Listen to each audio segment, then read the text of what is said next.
College course unit 3 subject mathematics. आज आपण unit taste 3 कशा पद्धतीनं सोडवल्या जाऊ शकते त्याविषयी आपण बघणार आहोत। पहिला प्रश्न, choose the correct alternatives answer for the following question.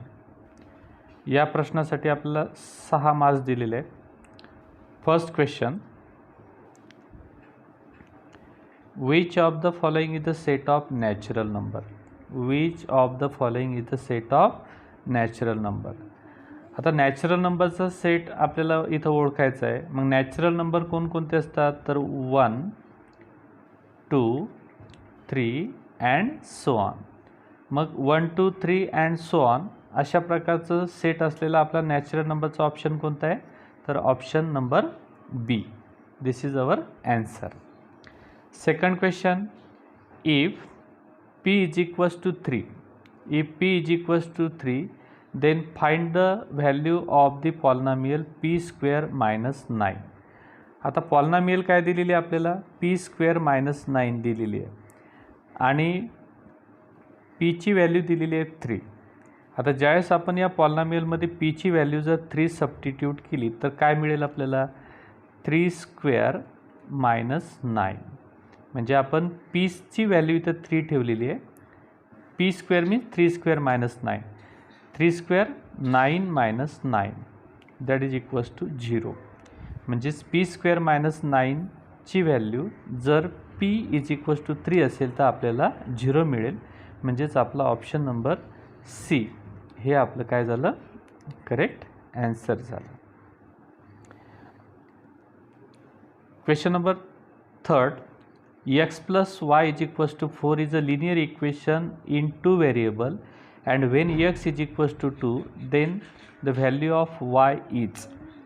आता आपल्याला जे इक्वेशन दिलेलं आहे x plus y is equals to 4 दिलेलं आहे आणि x is equals to 2 दिलेलं आहे। जर आपण x is equals to 2 या आपल्या पॉलिनॉमियलमध्ये जर x plus y is equals to 4 मध्ये जर ही व्हॅल्यू सबस्टिट्यूट केली तर आपल्याला कोणत्या प्रकारची व्हॅल्यू मिळेल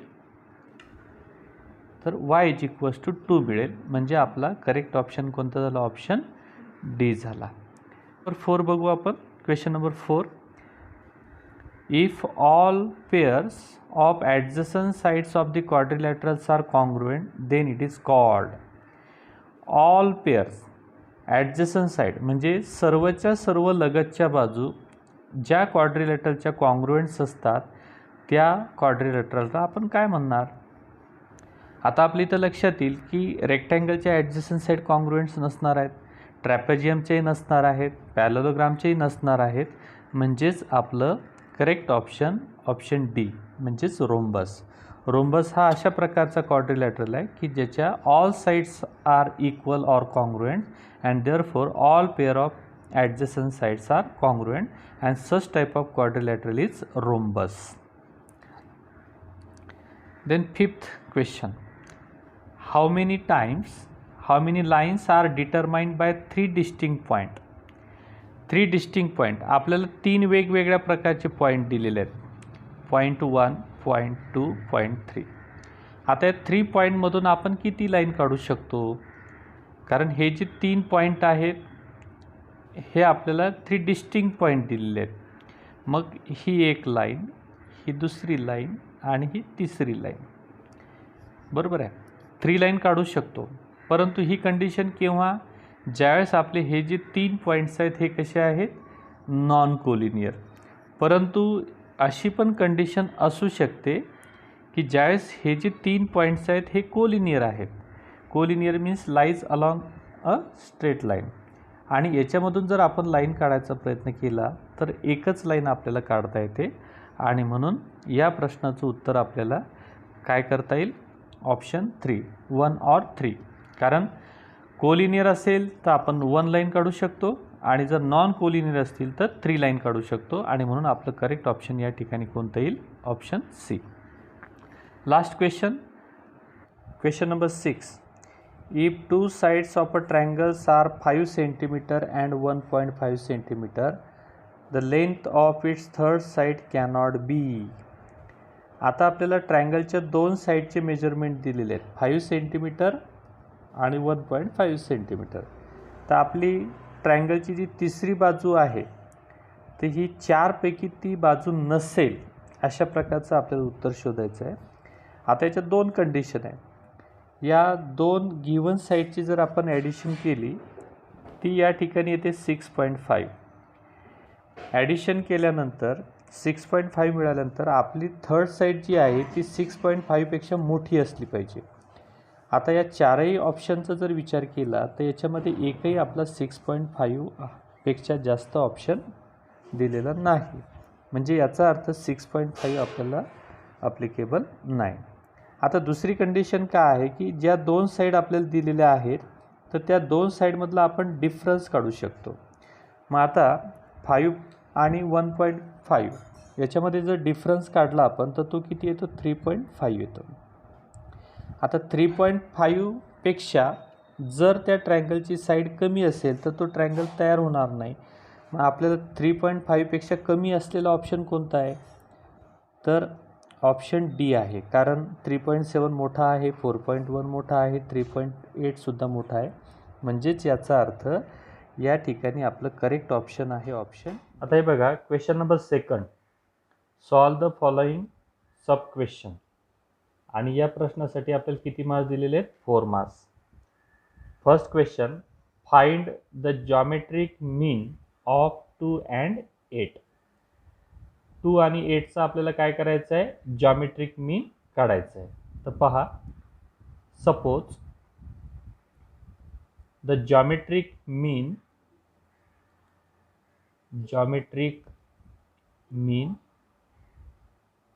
इज x.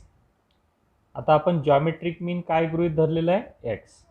आता आपल्याला माहित आहे जॉमेट्रिक मीन मध्ये समजा ABC अशा प्रकारचे 3 नंबर्स दिलेले असतील and B is a geometric mean of A and C, then we can use the formula B square is equals to AC. अशा पद्धतीचा हा जो आपला फॉर्म्युला आहे त्या पद्धतीनं जॉमेट्रिक मीन x आहे आणि म्हणून x square is equals to 2 into 8. Therefore x square is equals to 8 to the 16. Taking square root on both side. आता दोन्ही बाजूंचा आपण काय करू, स्क्वेअर रूट घेऊ.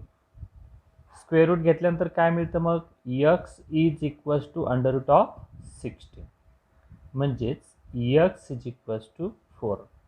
आणि म्हणून आपला आन्सर काय निघालं, 4 is a geometric mean of 2 and 8. तर हे झालं आपलं उत्तर. This is our answer. आता second example, factorise x square minus 25. x square minus 25चे आपल्याला काय करायचे, फॅक्टराइज करायचं आहे, म्हणजे आपल्याला याचे अवयव काढायचे. आता x स्क्वेअर मायनस 25 कोणत्या प्रकारचा आपल्याला फॉर्म दिसतो हा, तर हा आहे a square minus b square. आता a स्क्वेअर मायनस b स्क्वेअरचं फॅक्टर काय पडतात, in first bracket a minus b and in second bracket a plus b. We can use this formula. Therefore the solution, factorize x square minus 25. x square minus 25 means x square minus 5 square. We can use this formula. Then we can write in first bracket x minus 5 and x plus 5. This is the factor of x square minus 25. The first factor is x minus 5 and second factor is x plus 5. The third example, the measure of one of the angle of parallelogram is 40 degree. Then find the measure of its adjacent angle. आता या example मध्ये आपल्याला काय दिलेलं आहे, पॅरलोलोग्राम दिलेला आहे आणि पॅरलोलोग्रामच्या एका अँगलचं माप 40 डिग्री आहे. तर असं असताना त्या अँगलचा जो ॲडजस्टंट अँगल आहे त्या ॲडजस्टंट अँगलचा आपल्याला काय करायचं आहे, माप शोधायचं आहे. तर आपण समजण्यासाठी काय करू, एक पॅरलोग्रामची डायग्राम काढू. बघा,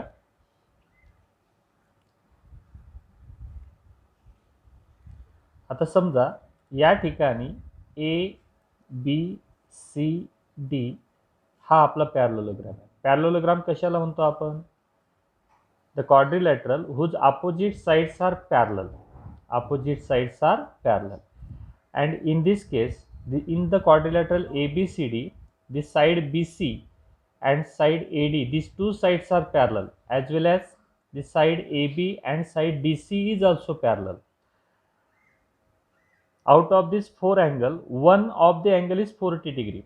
We can use, suppose angle B is equals to 40 degree. Then the adjacent angle with respect to angle B is angle A or angle C. आता अँगल B चा जो ॲडजस्टंट अँगल आहे, अँगल A पण आहे, angle C पण आहे.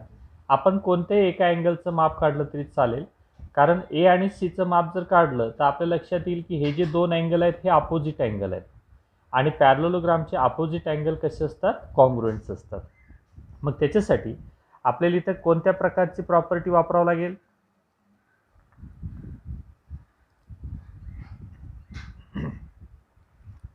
तर in quadrilateral ABCD, in quadrilateral ABCD, side AD is parallel with side BC. ह्या दोन साइड आपल्याला पॅरलल दिसतात आणि दोन साइड जर पॅरलल असतील आणि सेक AB is a transversal, AB is a transversal. आता ही ट्रान्सव्हर्सल आहे, तर ट्रान्सव्हर्सल असल्यामुळे आपल्या लक्षात येईल की angle A plus angle B is equals to 180 degree. कारण काय की हे जे अँगल A आणि अँगल B हे जे तयार झाले हे इंटेरियर अँगल तयार झाले आणि इंटेरियर अँगल्स जे असतात ते कसे असतात? इंटेरियर अँगल्स आर सप्लिमेंटरी, म्हणजेच त्यांच्या मापांची बेरीज किती असते? 180. तर त्यापैकी आपण एका अँगलचं माप 40 डिग्री घेतलेलं आहे, म्हणजेच आपल्याला अँगल A शोधायचा आहे. Angle A plus 40 degree that is equals to 180 degree. Then the equation that is angle A is equals to 180 degree. हा प्लस 40 आपण राईट साईडला नेऊ, मायनस 40 डिग्री, आणि म्हणून angle A is equals to 140 degree. तर आपल्याला कोणताही जो अँगल दिलेला असेल, अँगल जो 40 डिग्रीचा आहे, तर या 40 डिग्रीचा जो ॲडजस्टंट अँगल A आणि ॲडजस्टंट अँगल C जो आहे, तर त्यापैकी कोणत्याही एका अँगलचं माप आपल्याला किती मिळेल? 140 डिग्री. आणि म्हणून द मेजर ऑफ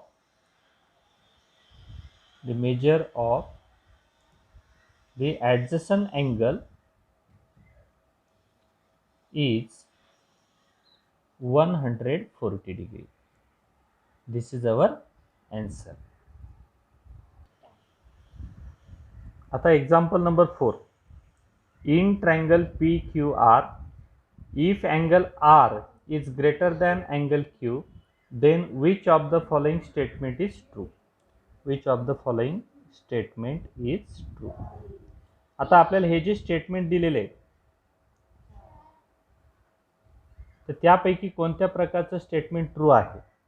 आता त्याच्यासाठी आपल्याला ट्रायंगल PQR आपण थोडेसे एक रफ डायग्राम इथं काढू.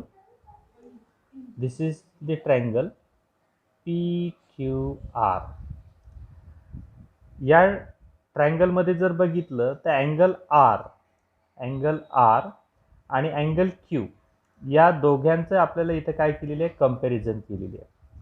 आता कंपॅरिझन केलेली असताना आपल्या इथं लक्षात येईल की angle R is greater than angle Q. तर इथं आपल्याला कोणती प्रॉपर्टी वापरायची आहे? The opposite side of the greater angle, opposite side of the greater angle is greater.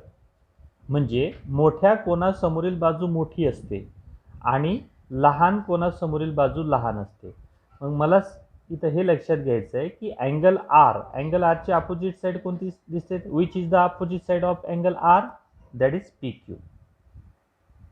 PQ. PQ is the opposite side of angle R. Then which is the opposite side of angle Q? that is the side PR. Side PR.